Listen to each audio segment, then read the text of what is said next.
Announcement by the Inspector General of the Police on the deadline for the impounding of any unlicensed vehicle has created commotion between drivers and the commuters. Those who are yet to regularize their status are bent to cheating passengers by choosing to shorten the distance by the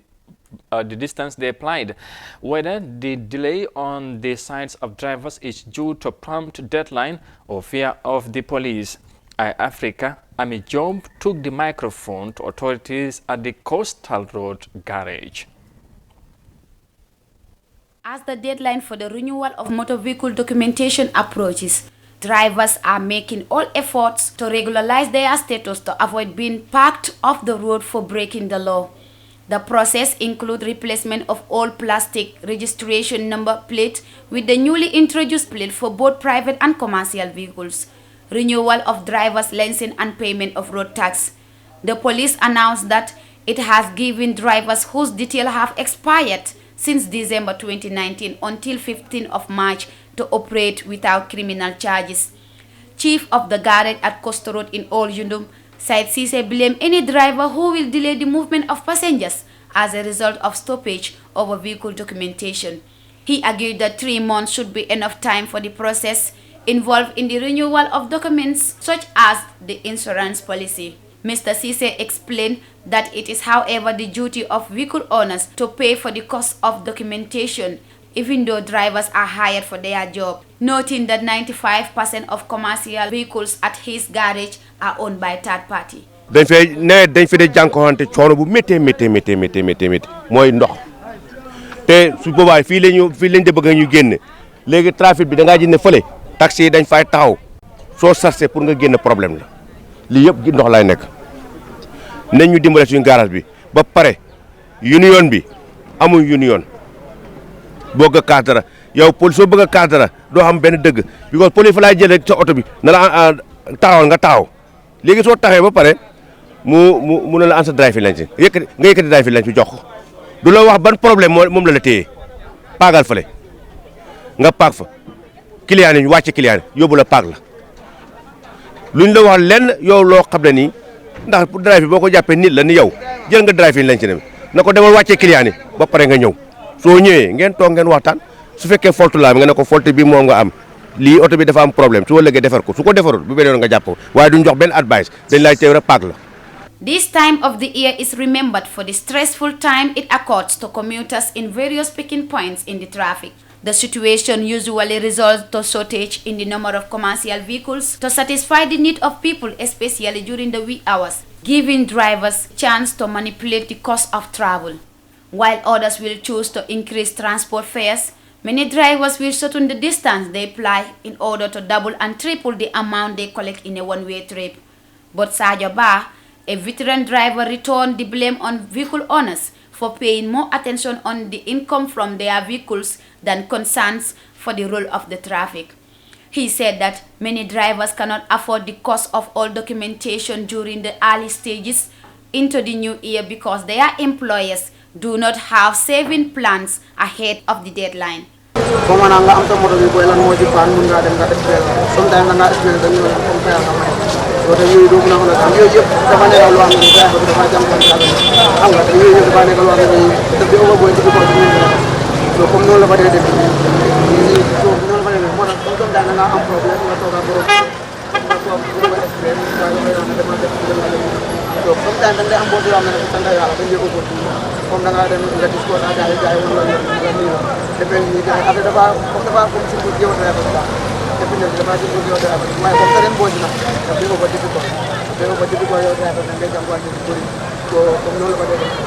In a public notice, the Inspector General of Police said his office will commence an exercise to check on all vehicles that have not got their license renewed for the year 2020. The exercise beginning Monday will impound any vehicle that is found unlicensed.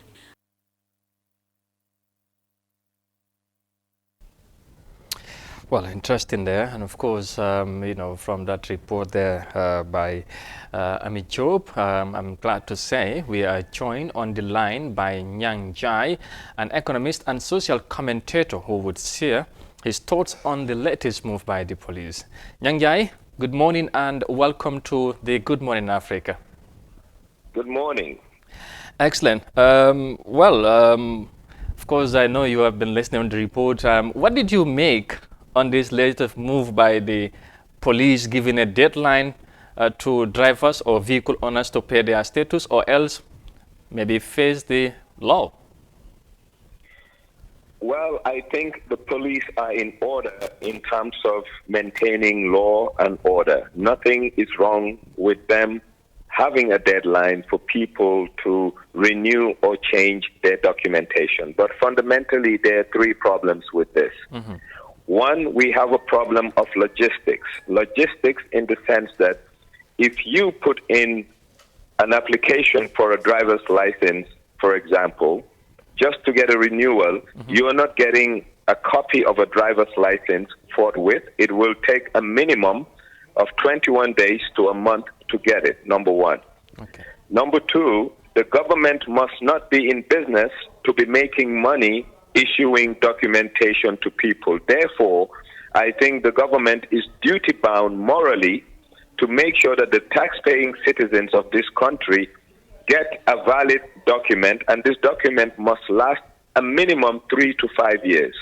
If that is done, there will not be queues at the police station, and administratively, the police will not be overwhelmed, and the compliance rate for drivers to have good documentation will be much higher. All right. You mentioned about, the period of the document that is about, let's say, 3 to 5 years. And also, of course, about the business aspects also you talked about. How would you qualify that if you say the government should not make business out of the, ordinary people in this case of the drivers per se? Okay, it's not about government making business with the ordinary or extraordinary people. Yeah. It's about understanding the role of government. Okay. The role of government is to provide services, public service and public service delivery. And issuing driver's license, national identification documents are public service delivery. And in most countries, the government recover the cost they incur in giving you a document. Let's say if the transaction cost of one document is $100, meaning the printing of the plastic card, and also the time of the police to file the documentations you bring, they will recover that. And that is the role of the government, because the first principle in economics is that government must never be in the business of business unless and until there is a need. And in the past, we've seen that electricity, for example, all over the world, it was run and managed by governments because it was a utility or a service that a lot of people didn't want to. Telecommunication. And now the world has changed where even those businesses, private companies are getting into it. And governments should make sure that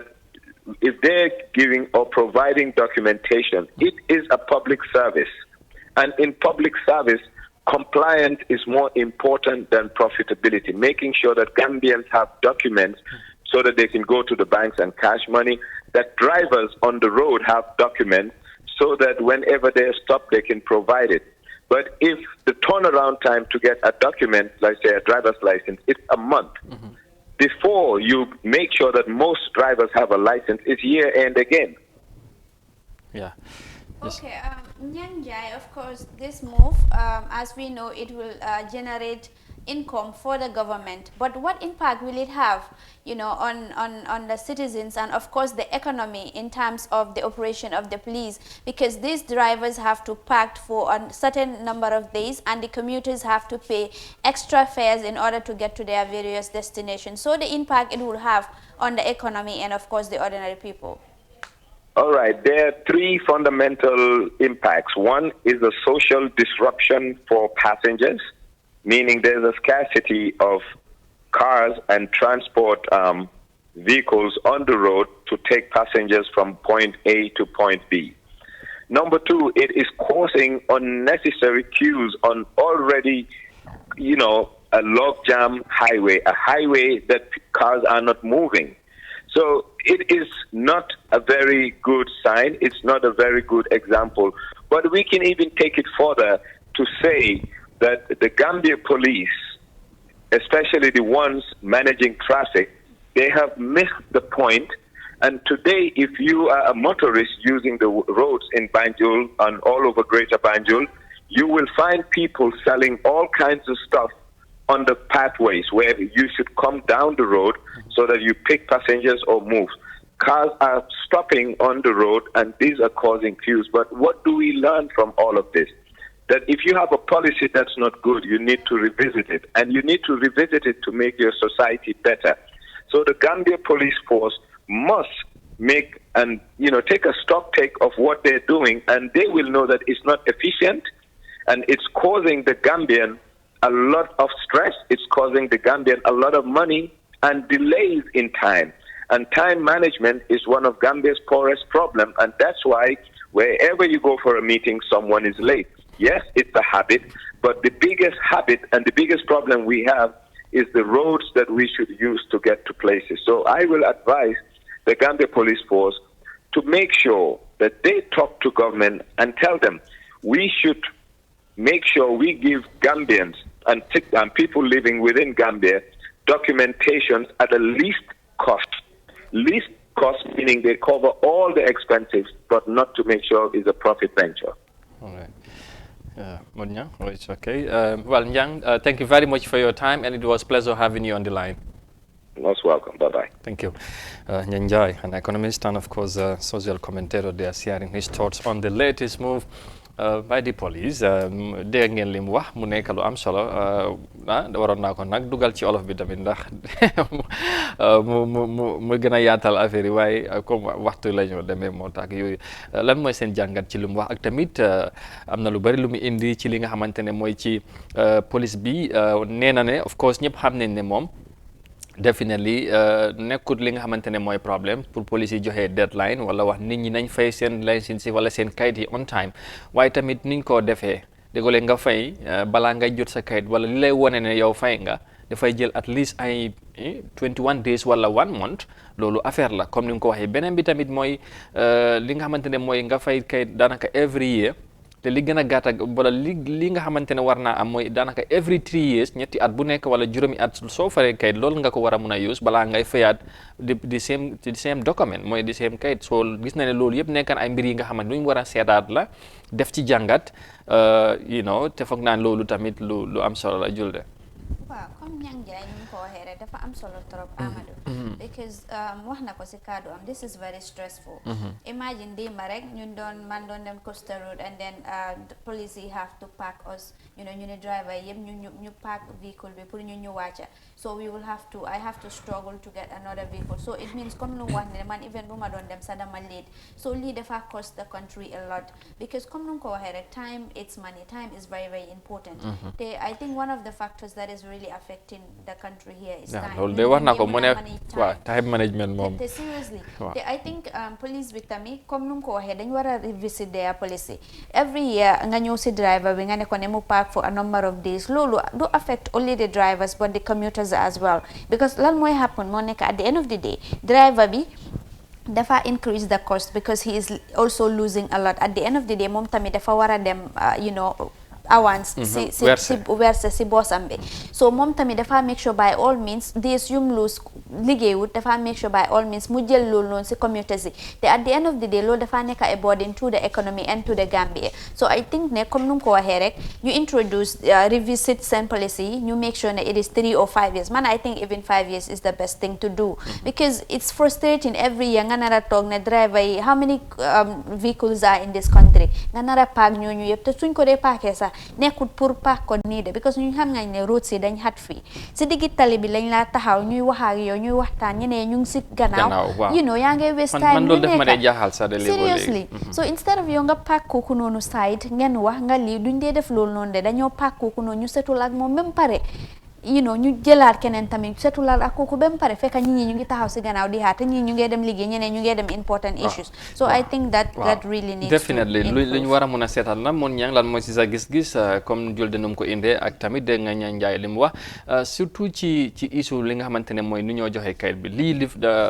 nee na foog ñu seetaat li nga xamante ne mooy nu ñoo doxalee yëf yi mooy nañ ko revisit police yi ñu seet tamit loolu foog naa ne dafa am solo parce que tey bu fekkee ne seen système bi moo fi nekk ay at te at bu nekk le same issue ñëwaat problème bi ñëwaat at bu nekk est-ce que jotut pour ñu dem joxe kay di neneen fekkee ñetti at ba juróomi at ñu seet système boobu tamit naka lay doxee parce que dafa mel ni nit ñi ñoo ci gën a loru tamit. ñang jaay xam naa ne maag julde suñu sant yi la boole.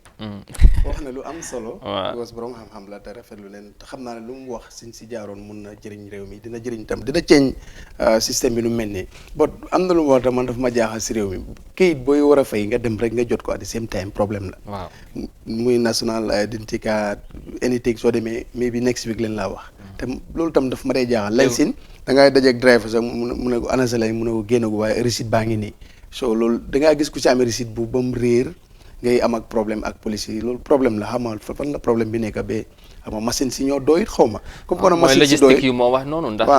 ñun soo yoo xam ne dëgg comme nag doyut si 12 months neen yaa ngay fee di seen problème kon jot na pour ñu indi si changes xëy na bu nekkee 2 years sa maximum balaa loolu xëy na soo demee déposit itam du nekk problème waaye foog naa itam bu ñu ko defoon 2 years itam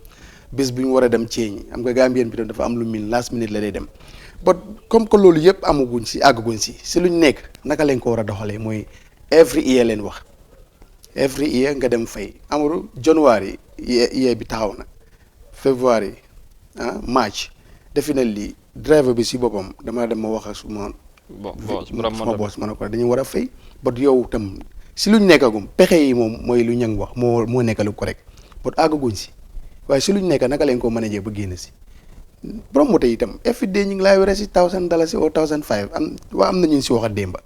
so loolu weer bi dafa bëri c'est-à-dire something $1,000 bu dee $1,000 at bi is $300 something so waaye nag yow lu leen seen véhicule bi ak kayit yi ko gouverne yëpp lu mu bëri mutu $10,000 so loolu waruñ see paak moto bi moto bi from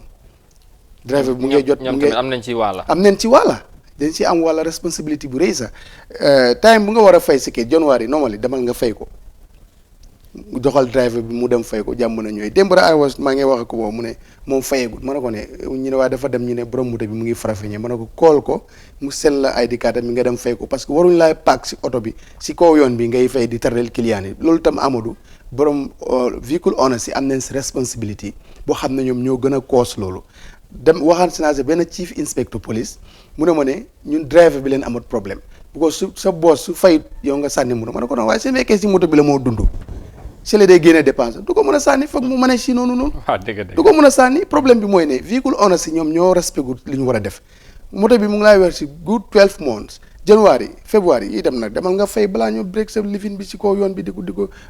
ko awàcce yoon bi nga door a dem di kati waa di ñëw di fay Amadou problème bi ñoom la after that nag lu ñang wax loolu moom buñ si accès système bu ñang wax loolu moo ñu si mën a génne parce que jot na tam pour ñu waajal suñu bopp ci loolu waaw si loo xam ne dafa gën a yombal mbir yi affaire yi te wax na ne tam comme yoon yi